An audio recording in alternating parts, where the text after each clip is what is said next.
बहुत पुरानी बात है। एक गांव में संजय नाम का एक व्यक्ति रहा करता था। वह जाति का ब्राह्मण था। उसके पास पुश्तैनी संपत्ति बहुत थी और स्वयं भी उसने खूब पैसा अर्जित किया था। इस कारण वह अपने आगे किसी को कुछ भी नहीं समझता था। उसके 4 लड़के और 5 लड़कियां थीं। उसके सभी बच्चों का विवाह हो चुका था, सिवाय सबसे छोटी लड़की विमला के।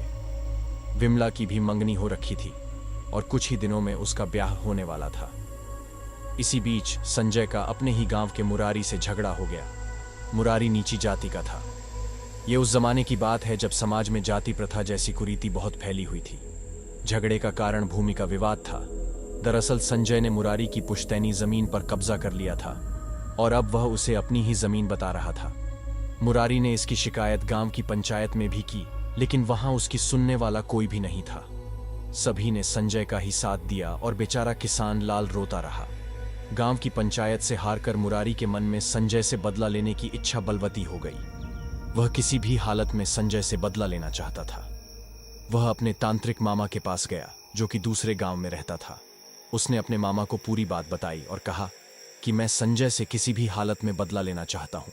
तुम कुछ ऐसा करो कि जिससे वह मेरे पांव पर पड़े और मेरी जमीन भी मुझे वापस मिल जाए। और हां, ध्यान रखना, मैं केवल उसको सबक सिखाना चाहता हूं, जान माल का कोई नुकसान नहीं होना चाहिए। उसका मामा बोला, मुरारी, ठीक है, तू घर जा, मैं अपनी विद्या से उसे तेरे कदमों में ला पटकूंगा।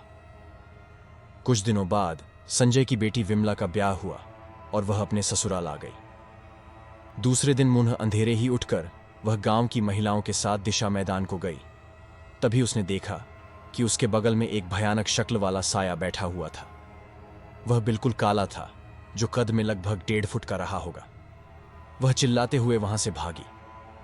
सभी महिलाओं ने समझा कि कोई जंगली जानवर रहा होगा, इसीलिए वह भी उसके पीछे पीछे भागे। वह नई नवेली बहू थी और उसे उस गांव के रास्तों की भी जानकारी नहीं थी, तो वह फिर एक जगह पर रुक गई। तभी उसने देखा कि भयानक साया भी उसी के सामने खड़ा है और उसे देखकर अपने विकृत सी हंसी हंस रहा है। जब महिलाएं उसके पास आईं और उससे भागने का कारण पूछा तो उसने कहा, वह देखो, वह क्या है, वह बहुत ही भयानक है। ऐसा डरावना जानवर कौन सा है? मैंने तो ऐसा पहले कभी नहीं देखा।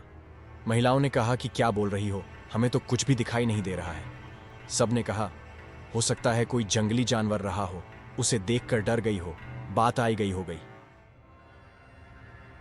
शाम को बहुत गौशाला में दूध दुह रही थी। तभी उसने देखा गायें जोर जोर से रंभाने लगीं और उस पर लात और पूंछ से मारने लगी। उसके साथ उसकी ननद भी आई थी। वह बोली, भाभी, लगता है गाय आपको अनजान समझकर ऐसा कर रही है, आप छोड़ो, मैं दूध दुह दूंगी। वह बोली, ठीक है। उसने दूध का डिब्बा अपनी ननद को दिया, लेकिन ननद के पास भी गाय वैसा ही कर रही थी।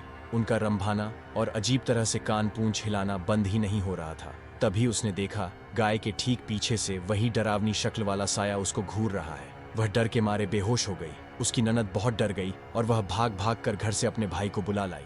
तब उसके मुंह पर पानी के छींटे वगैरह दे करके उसे होश में लाया गया। न सबने समझा शायद थकान की वजह से उसे कमजोरी हो गई होगी।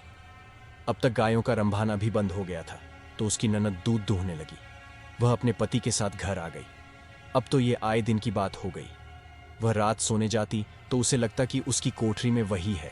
यहां तक कि वह उसे अपने बिस्तर के अंदर भी दिखाई देता और वह कोठरी से बाहर भाग जाती। वो खेत में काम करने जाती तो वह उसकी बगल में बैठ जाता, कभी उसके सामने बैठ जाता। वह जंगल जाती तो वह किसी पेड़ पर चढ़कर बैठ जाता। वह जहां जाती वह उसका पीछा ही नहीं छोड़ता था। उसका खाना पीना सोना सब हराम हो गया। वह पागलों की तरह व्यवहार करने लगी। कभी खुद ही चिल्लाने लगती, कभी रोने लगती, कभी डर के मारे कहीं छुप जाती। हर समय कहती कि मुझे वह दिखाई दे रहा है, मुझे वह दिखाई दे रहा है। फूल सी लड़की दिन प्रतिदिन सूख कर कांटा हो गई थी। ससुराल वालों को लगा कि इनकी बेटी पागल है और इन्होंने इस पागल को हमारे गले बांध दिया। अब तो ससुराल वाले उसे मारने पीटने लगे। उसकी जिंदगी नर्क के समान हो गई। कोई उसकी बातों पर विश्वास ही नहीं करता था। तब आज की तरह मोबाइल और टेलीफोन तो थे नहीं, तो सूचना या तो पत्र के माध्यम से दी जाती थी या फिर किसी आदमी द्वारा संदेश पहुंचाया जाता था। उन्होंने एक आदमी को उस लड़की के मायके रवाना किया और संदेश दिया कि अपनी बेटी को ले आओ। वह आदमी विमला के मायके पहुंचा और उसने उन्हें विमला की पूरी खबर सार सुनाई और विमला के ससुराल वालों का संदेश भी दिया। ऐसा सुनना था कि विमला के माता पिता अचंभित रह गए। मायके में विवाह से पहले तो उनकी बेटी अच्छी खासी थी, फिर वहां जाकर उसे ऐसा क्या हो गया कि वह लोग उसे पागल कह रहे हैं। आनन फानन में विमला के बड़े भाई और पिता विमला की ससुराल पहुंचे। विमला के ससुर बोले, तुम्हारी बेटी पागल है, तुमने विवाह से पहले ये बात छुपाई। अपनी इस पागल बेटी को ले जाओ, इसने अपने साथ साथ हमारी जिंदगी कभी नर्क बना डाला है। हम अपने बेटे का कोई दूसरा रिश्ता कर लेंगे। विमला के पिता ने कहा, मैं आप लोगों को हाथ जोड़ता हूँ, आप ऐसा मत कीजिए। मेरी बेटी पागल नहीं है, शादी से पहले भी तो आपने उसे देखा था। पर उन लोगों ने उनकी बात बिल्कुल भी नहीं सुनी। विमला के पिता बोले, मैं अपनी बेटी का इलाज करवा लूंगा, आप बस मुझे कुछ समय दीजिए, इतनी जल्दबाजी मत कीजिए, मुझे पूरा विश्वास है कि मेरी बेटी ठीक हो जाएगी। तब उसके ससुर ने कहा, ठीक है, अपनी बेटी को ले जाओ और इसका इलाज कराओ। 6 महीने के भीतर अगर यह ठीक नहीं होती है तो हम अपने लड़के की दूसरी शादी करा देंगे। संजय, जो कि अपने झगड़ालू और घमंडी स्वभाव के लिए प्रसिद्ध था, आज अपनी बेटी की दशा देखकर फूट फूट कर रो रहा था और कह रहा था, मैंने तो ऐसा कोई बुरा काम भी नहीं किया, फिर मुझे ऐसी सजा क्यों मिल रही है? भगवान मेरी बेटी के साथ ऐसा क्यों कर रहा है? ऐसे ही रोते पीटते वह विमला को लेकर अपने गांव वापस आ गया। सारे गांव में यह बात आग की तरह फैल गई थी। आखिर ऐसा क्या हो गया कि सर्वगुण संपन्न विमला शादी होते ही पागल करार दे दी गई। विमला को देखकर कोई भी उसे पहचान नहीं पाया। गोरा चांद सा मुखड़ा मलिन हो चुका था। उसे गले लगाकर उसकी मां फूट फूट कर रो पड़ी। विमला हर किसी को देखकर डर रही थी। वह बार बार कहती, वह देखो, वो वहां खड़ा है, वह देखो, वो मुझे मार डालेगा। हर समय वह ऐसे ही चिल्लाती रहती। एक दिन विमला के पिता ऐसे ही बैठे हुए थे, तभी उसकी मां बोली, एक बार पूछ करवा कर देख लेते हैं, क्या पता किसी ने हमारी बेटी को कुछ कर दिया हो। विमला के पिता ने कहा, ठीक है। उसकी मां बोली, पड़ोस के गांव में एक बड़े जानकार पुछारे रहते हैं, चावल देखकर भूत भविष्य बताने वाले।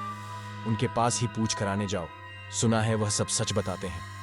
संजय पिता दूसरे ही दिन चावल लेकर पास गांव के पुछरे के पास गया। पुछधारे ने उसके चावल देखे। वह बोले, भूमि विवाद का मामला है, तुमने किसी की भूमि पर कब्जा किया है, वह नीची जाति का है, तुम्हारे ही गांव का है। उसने तुम्हारी बेटी के पीछे डगभूत लगा रखा है, वही उसे परेशान कर रहा है। अपनी भलाई चाहते हो तो उसकी जमीन लौटा दो और उससे माफी मांग लो, इससे तुम्हारी सारी परेशानी दूर हो जाएगी। संजय को तुरंत ही मुरारी से हुए विवाद की याद आ गई। वह बोला, हाँ महाराज, गलती तो हुई है मुझसे, अब मैं ही इसे सुधारूंगा। दूसरे ही दिन संजय मुरारी के घर पहुंचा। मुरारी अपने घर की छत पर बैठा था। संजय को देखकर बोला, और पंडा जी, आज इस नीच जात वाले के घर आने का कष्ट कैसे किया? संजय बोला, मुरारी, मुझे माफ कर दो, मैं तुम्हारी जमीन तुम्हें वापस कर दूंगा, पर तुमने जो मेरी बेटी के पीछे डगभूत लगा रखा है, उससे छुटकारा पाने का उपाय बता दो, नहीं तो मेरी बेटी पागल हो जाएगी, उसकी जिंदगी बर्बाद हो चुकी है। मुरारी बोला, अच्छा, तो तुझे पता चल गया, इतनी आसानी से मैं तुझे कैसे माफ कर दूं? उस दिन भरी पंचायत में तूने जो मेरा अपमान किया, संजय ने ऐसा ही किया। तब उसकी बेटी बिल्कुल ठीक हो गई। उसके ससुराल वाले उसे सम्मान पूर्वक ले गए। अब संजय बिल्कुल बदल गया था। उसे उसके बुरे काम का बहुत दंड मिल चुका था। उसके बाद उसने कभी किसी को परेशान नहीं किया। तो दोस्तों, आज की वीडियो में बस इतना ही। वीडियो पसंद आया तो मेरे चैनल को सब्सक्राइब करें। धन्यवाद।